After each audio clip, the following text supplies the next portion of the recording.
राधे राधे महाराज जी। महाराज जी, हम दोनों पति पत्नी आपस में झगड़ लेते हैं और फिर एक दूसरे से द्वेष करते हैं। ऐसे में हमारा व्यवहारिक जीवन प्रभावित हो रहा है। हम अलग भी होना नहीं चाहते महाराज जी, पर ये रोज लड़ाई भी हो जाती है महाराज जी ऐसे में। नहीं, लड़ाई क्यों करते हो?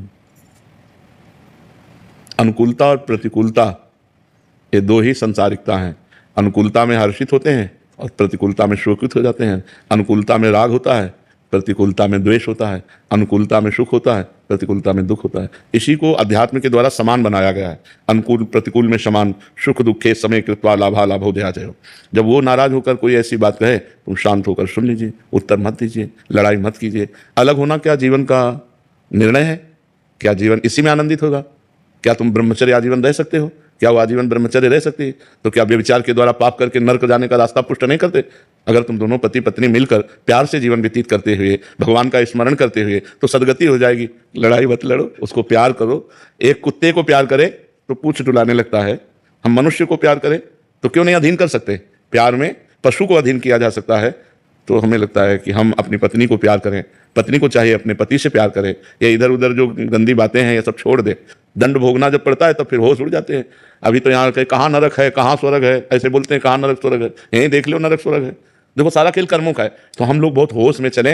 ये लड़ाई झगड़ा पति पत्नी में जैसे लड़ाई झगड़ा होता है, एक को गंभीर हो जाना चाहिए। जैसे आप सत्संग में आए हो, भाग्यशाली हो, अब आपको गंभीर हो जाना चाहिए। वो नाराज हो, तुम चुप हो जाओ। ज्यादा नाराजगी की बात कह रही, घर से बाहर निकल जाओ, आधा घंटा बाहर बैठो चुपचाप, फिर चले जाओ। लड़ाई झगड़ा करना उत्तम बात नहीं। यही देखो, अभी बात आई संबंध विच्छेद की, और यही बात हिंसा में आ जाती है। जब ज्यादा उतर जाती है तो फिर हिंसा में आ जाती है। तो थोड़ा खाओ पियो, दंड बैठक मारो, थोड़ा नियम से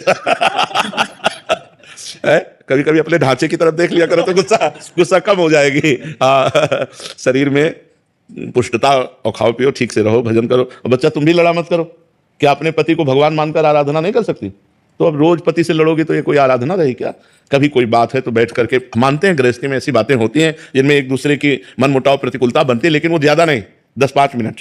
इसके बाद तुरंत उसको, बुद्धिमान आदमी वही जो अपने समस्या का समाधान कर पावे। और समस्या बढ़ती चली जाए, समाधान ना हो, तो फिर गृहस्थी ठीक नहीं। ये गंदी बात है। लड़ाई झगड़ा अच्छी बात नहीं है। इसी से बड़ा दुर्व्यवहार होता है, बड़ी हानि होती है। कई बार ना चाहते हुए बड़े अपराध बन जाते हैं। इसलिए बहुत शांति। ज्यादा जैसे पति होकर के ज्यादा टॉर्चर करे, ज्यादा गुस्सा दिखाए, ज्यादा मारपीट करे, तो अब वो पत्नी का मन प्यार के लिए तड़प रहा है, व्याकुलता है, पति उससे बैर विरोध का, अब वो इधर उधर फिर दृष्टि। सुनील कुमार जी, अफ्रीका से। राधे राधे महाराज जी। महाराज जी, प्रेम लक्षणा भक्ति और नवदा भक्ति में क्या अंतर है महाराज जी? नवदा भक्ति साधन है और प्रेम लक्षणा उसका फल है। श्रवणम कीर्तनम स्मरणम विष्णुर्पाद सेवनम अर्चनम बंदनम दास्यम सख्य आत्मनिवेदनम। आत्मनिवेदन के बाद प्रेम लक्षणा भक्ति का प्रादुर्भाव होता है। जब पूर्ण समर्पण भगवान के प्रति हो जाता है, एक भरोसो, एक बल, एक आस विश्वास, एक राम घनश्याम हित चातक तुलसीदास, तब प्रेम प्रकट हो जाता है। जब तक नवधा भक्ति साधन भक्ति नहीं है, तब तक साध्य भक्ति प्रेम लक्षणा भक्ति का प्रादुर्भाव नहीं होता।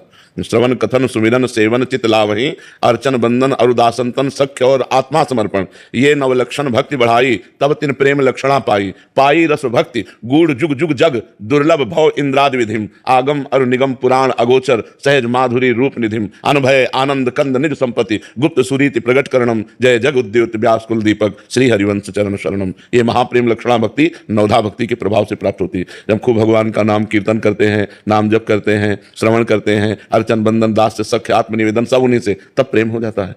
जिसको हम बहुत बार बोलते हैं, सुनते हैं, देखते हैं, तो हमारा प्रेम हो जाता है। तो हम भक्तों का संग करें, भक्तों का दर्शन करें, खूब नाम कीर्तन करें, भगवान की सेवा करें, अर्चन बंदन जो भी दोस्ती है तो भगवान से ही करें, तो हमें भगवान से प्यार हो जाएगा। भगवान से प्यार होना ही प्रेम लक्षणा भक्ति। महाराज जी, नाम जप से नवधा भक्ति के लक्षण आ जाएंगे? हाँ, पर इतना नाम जप में तन्मयता होना कठिन है कि हम हर समय मंत्राकार वृत्ति, और एक जगह मन टिकता नहीं है। मन का स्वभाव है चंचल, वो एक जगह टिकता नहीं, इसलिए 9 विभाग कर दिए। कि श्रवण में नहीं टिक रहा तो गायन में लगा दिया, गायन में नहीं टिक रहा है तो हम अर्चन बंदन दास से सख्य सेवा में लगा दिया। एक मन को हम 9 विभाग में लगाए। अब थोड़ी देर पाठ कर लिया, थोड़ी देर जप कर लिया, थोड़ी देर कीर्तन कर लिया, थोड़ी देर सेवा कर ली, आरती पूजा कर ली, भगवान से प्रार्थना विनय कर ली, भगवान की कथा पढ़ रहे हैं, भगवान की कथा सुन रहे हैं, भक्त चरित्र सुन रहे हैं, विष्णु शास्त्र नाम गायन कर रहे हैं, गोपाल शास्त्र नाम गायन, मतलब इसको एक हम फंसाना है। नवधा भक्ति का मतलब है हमें 9 प्रकार से मन को फंसाना है भगवान में। अब निरंतर नाम जप बड़ा कठिन है। आप लोगों को सरल लगता हो तो बात अलग है, हमें तो बहुत कठिन लगता है। निरंतर एक ही नाम बार बार चलना ये बहुत कठिन बात है। जिन्होंने अभ्यास किया है, ईमानदारी की बातें हैं। बेईमानी में तो लोग कह देते 24 घंटा चलता है। जैसे किसी से कहो ना कि भजन किया करो तो बोले 24 घंटा चलता है, तो हमें आश्चर्य होता है कि जीवन हो गया। अभी हम ये नहीं कह सकते 24 घंटा चलता है, हम ऐसा नहीं कह सकते। अभी कच्चाई है। सच्चाई अगर जो भी है वो भगवान की तरफ से, कच्चाई हमारी तरफ से। हम ये नहीं कह सकते कि 24 घंटा हमारी तरफ से चलता है। मंत्र चलना, निरंतर नाम चलना बहुत कठिन है। बंदर की तरह छलांग लगाता रहता है मन, इस डाल से उस डाल, उस डाल से उस डाल। देखो ना इसकी, ये कहीं टिकता थोड़ी है। तो अगर हम बार बार नाम में इसको टिकाएं तो कितना जलाता है। जो साधक जप कर रहे हैं वो जानते हैं कितना जलाता है। अगर उसको डांटो कि यार क्यों इतना परेशान कर रहे हो, चुपचाप नाम में लगो, तो परेशानी वो और पैदा करता है, जलाता है। उसी जलन को जो सह गया, यम ही न व्यथ्यन्ते ते पुरुषम पुरुष सब सम दुखा सुखाधीरम सो अमृतत्वाय कल्पते, वो अमृत पद का अधिकारी हो जाता है। वैसे हो सब कुछ जाएगा नाम से, पर नाम में स्थिति बनना बहुत कठिन है, बहुत कठिन है। इसीलिए जब नाम जप में मन नहीं लग रहा तो नाम कीर्तन शुरू कर दिया। अब नाम कीर्तन में भी मन नहीं लग रहा तो कथा शुरू कर दिया, भगवान की कथा सुन, उसमें भी मन नहीं लग रहा तो संतों के वचन सुनने लगे। मतलब हमको एन केन प्रकारेण अपने मन को भगवान में लगाना है, और जहां ये भगवान में लग गया फिर तो बात बन गई, फिर तो परिपक्व हो गया, सिद्ध हो गया, तो जीवन हो जाता है, मन भगवान में नहीं लगता। इसका खेल ऐसे चलता रहता है, ऐसे चढ़ा फिर उतर के धम्म से आ गया, फिर चढ़ा फिर कभी लगता है काम बन गया, कभी लगता है यार जाते हुए वही खड़े।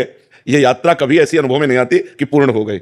ये पूरे जीवन भर चाहे जितना बड़ा कोई महापुरुष हो, वो लगा ही रहता है, प्रयासरत रहता है, हमारा मन कभी संसार में ना जाए, वो निरंतर भगवान में। तो अगर हमारा एन के एन प्रकार भगवान का चिंतन बनता रहे तो उसी से प्रेम हो जाएगा, जिससे हमारा बार बार बातचीत होती है, श्रवण होता है, कथन होता है, सुमिरन होता है, उसी से प्रेम हो जाता है। अभी हम लोग संसार की बातचीत करते हैं, संसार को देख रहे हैं, संसार की ही बातें कर रहे हैं, तो हमारे अंदर वो सुनने बोलने देखने से संसार में आसक्ति हो गई है। तो हमें चाहिए यही सुनना बोलना देखना भगवान में लगा दें, तो जिससे हमें भगवान से प्रीति हो जाए। देखो भगवान का ये अर्चा अवतार है, ये जो श्री विग्रह है ये अर्चा अवतार है, भगवान स्वयं प्रकट है। कोई कण ऐसा नहीं जहां भगवान ना हो, तो मूर्ति में तो भगवान फिर है ही ना। तो भगवान की मूर्ति के दर्शन करना, श्री विग्रह के दर्शन बड़ा हृदय पवित्र होता है। देखो अब बिहारी जी, राधा वल्लभ जी, ये तो साक्षात प्रकट भगवान है, इनको किसी मूर्तिकार ने थोड़ी रचा है, ये स्वयं भू है, स्वयं प्रकट हुए हैं। तो इनके जैसे दर्शन करें तो हृदय हमारा आकर्षित होता है, पवित्र होता है। तो दर्शन से, श्रवण से और गायन से बहुत जल्दी प्रीति होती है। तो हम भगवान के श्री विग्रह के दर्शन करें, और भगवान के श्री विग्रह से ज्यादा लाभ संत दर्शन से हो जाता है।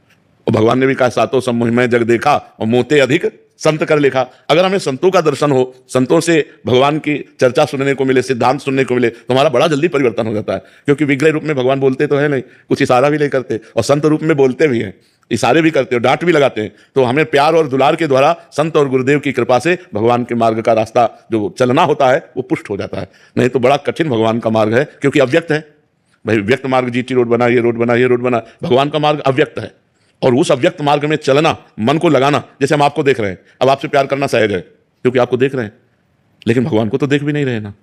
केवल सुन करके, श्रवण सुजस सुनि आयऊ प्रभु भंजन भवभीर त्राहि त्राहि आरति हरन शरण सुखद रघुवीर। केवल भगवान की बात सुनकर चलना है, मिले नहीं, उधर से कोई भरोसा नहीं कि वो भरोसा दिला रहे कि अपनी तरफ से श्रद्धा करना है, अपनी तरफ से प्यार करना है, तब पता चल जाएगा कि उधर से कितनी जोर का भरोसा है। करो सदा तिनके रखवारी जिम बालक राखे महतारी, भगवान फिर कितना प्यार दुलार अपने भक्त को करते हैं। जी विपिन यादव जी, नोएडा से।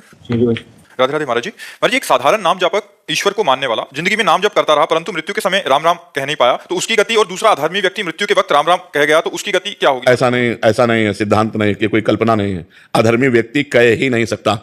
जैसे आप अजामिल का उदाहरण दें तो अजामिल पहले धर्मात्मा पुरुष था, भागवत उठा के देखो, संयमी, जितेंद्रीय, ब्रह्मचारी। अब एक वैश्यागमन करते हुए दृश्य देख लिया, कामाशक्त हो गया, अब भ्रष्ट हो गया। तो संतों का समुदाय एक दिन उसके दरवाजे, पूरी कथा है। तो जब देखा अजामिल ने तो रो पड़ा।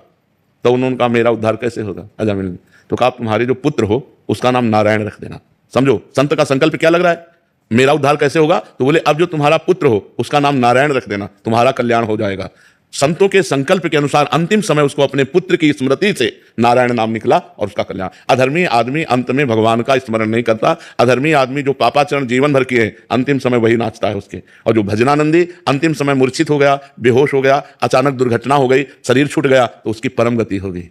क्योंकि अंतिम समय आप उसी घड़ी को मानते हैं जिसमें प्राण छूटते हैं, लेकिन अंतिम निर्णय माना जाता है कि जैसे हम राधा राधा बोल रहे हैं और इसके बाद हम राधा नहीं बोल पाए और बेहोश हो गए और कल मरे, तो हमारा अंतिम समय ये है। जो अभी राधा बोला होश में, ये अंतिम, ये 3 दिन बाद मरा, 5 दिन बाद मरा, तो अंतिम उसका अंतिम जो स्मरण चेतना में था वो ही राधा था। ऐसा नहीं हो सकता कि भजन करने वाले का अंतिम समय भगवान का विस्मरण हो जाए। हाँ, यदि उसने चूक की है तो चूक हो जाएगी। जैसे बहुत भजनानंदी भरत जी महाराज, और चूक करके हिरण में आसक्ति कर ली, तो अंतिम में हिरण का स्मरण हुआ, हिरण बनना पड़ा। लेकिन हिरण के भी शरीर में, आप भागवत में पढ़ के देख लो, खूब भजन किया, डट के भजन किया, और अगला जन्म